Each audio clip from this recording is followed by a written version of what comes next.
Can I stand here, or do you want me to come up there? You're all right. Okay, so, sorry, I'm making your job a little harder. I wanna know, I'm gonna pose to you guys, after I left last time, I said, just do your research. So I'm going to ask you guys, what research have you done for this situation? Okay, we have a letter from a lawyer. Which lawyer? Kayla. It's Kayla from. Kayla, From the same law Joe firm then? Gamble. Joe Gamble's law firm. from Joe Gamble. Same one though, the same one that Carlton worked for? No, he does. Carlton worked for a different firm. She is from a different firm. But They're they're the not same from- ones that work together, right? If They came together that day because he is leaving and he asked her if she would be interested in working with us as an attorney for the county. Okay. And, yeah, but they were not at the same firm, Okay, different firms. but it's still the same answer we already had, correct? Okay, in our letter, it says the confusion in the statute of limitations likely lies in that the general statute of limitations for this claim would be 5 years. That 5-year statute of limitations remains in place if each landowner would sue the seller of the property for a claim relating to the septic system. However, this is not the statute of limitations that would apply to Tama County as a municipality. Okay. It says in Iowa, the statute of limitations for suing a municipality or municipal official conducting their official duties is covered by Iowa Code Section 670.5. The limitation period is 2 years after the alleged injury. The reason for the shorter limitation period on actions against municipalities is that they operate under greater fiscal constraints than the state does. The municipalities have special problems with respect to formulating and implementing budgets. The Iowa Supreme Court has repeatedly held that statute of limitations commences at the date of the injury, not the date of discovery of the injury, and has denied any application of a discovery rule to the statute. Okay, so. And that is why we are under a 2-year statute of limitations. Well, the one thing I asked you to do was seek other lawyers, not ones you've already talked to. That was specifically a request of mine, and we didn't do that. So my next thing is I wanted you to make sure you did your research, because while you say you can't pay me for this, you are doing something else illegal. Are you familiar with the word an estoppel?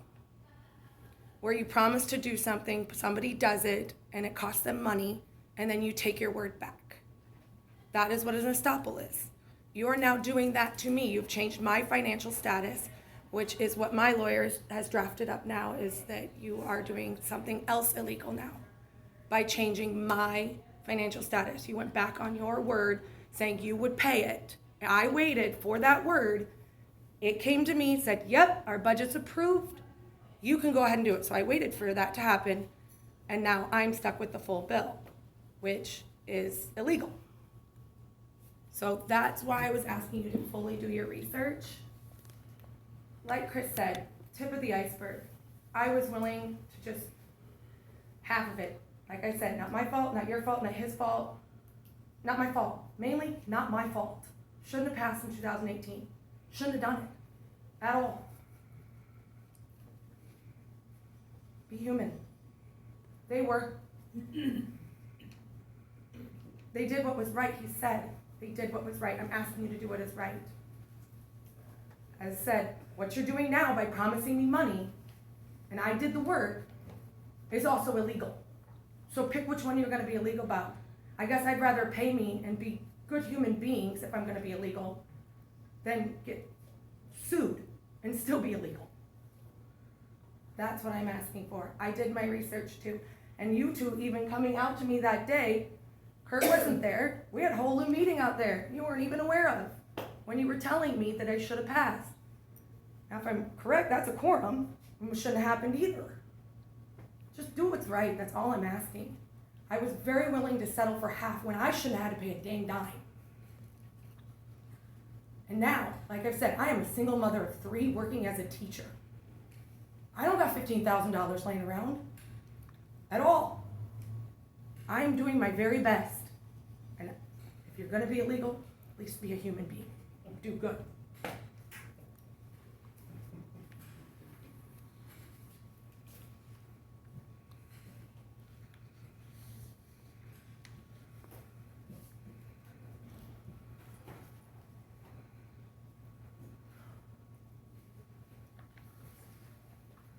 said it last time, I'm gonna say it again this time. Your word has to account for something. You passed it in the budget.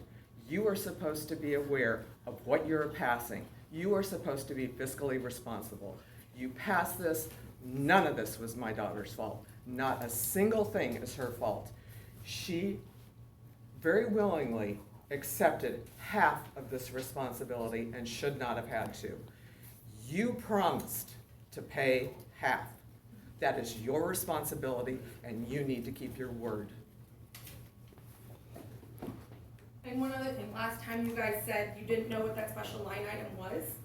Well, reaching out to Shannon and everybody, and they said that they talked to Laura Copson, and it was all recorded, and they specifically asked what that special line item was. It was explained. So when everyone was sitting here like, well, we didn't know what it was, well, it was explained to somebody in your department. So it was explained.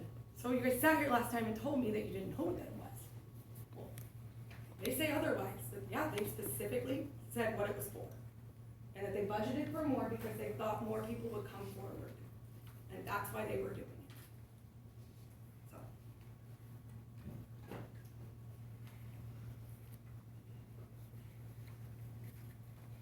You know, this whole thing's been a shit show since it started. And I think you guys had the right deal. We'll all assume responsibility, we'll cut the costs in half, we're all to blame. Nobody the wiser, or to blame for it, but we're all accepting some blame. Because it's been screwed up from the get-go. And it's none of her doing. And now you guys are sitting here saying she's gotta foot the bill for everybody else's mistake. Let's resume, be responsible for our actions. You know? I think the gentleman up front there had the right idea. Split it in half. I think that's more than fair. We all assume responsibility. I don't see this hiding behind the statute limitation. That's BS. You guys knew that when you passed your budget. You guys knew that when you had your little conference out in the hallway. Now you're going back. If you ain't got your word, you ain't got nothing. I live by my word. If I say something, I tried my damnedest to do it. And if you guys don't think you gotta do it, hey, that's on you. But I don't choose to live that way. My word is my bond. And if you ain't got that, you ain't got squat. And we all know that. Because you can't say something to somebody and then, oh, I never said that. You're on your own. You know, you sound like a used car dealer. You know, promise the world. I should have said politician. You know, and we've all been through that. We've all seen politicians give these speeches, and then after the speech, some other boob comes on and tells you what he didn't say. And you heard his speech. That's not what you heard, but everybody says, oh, that's not what he meant. Well, yeah. You gotta be a man of your word, or a person of your word, excuse me. That's all. I think that was more than fair, splitting the cost. I don't know what more anybody would ask. You know, we all share responsibility. We'll split it in half, be done with it, move on. And the one to have them sit there and say, I tried to set up a meeting, someone that knows more about this than you do, you say no, decline it, can't even give her a phone call back. So to me, you're not doing your due diligence on your job.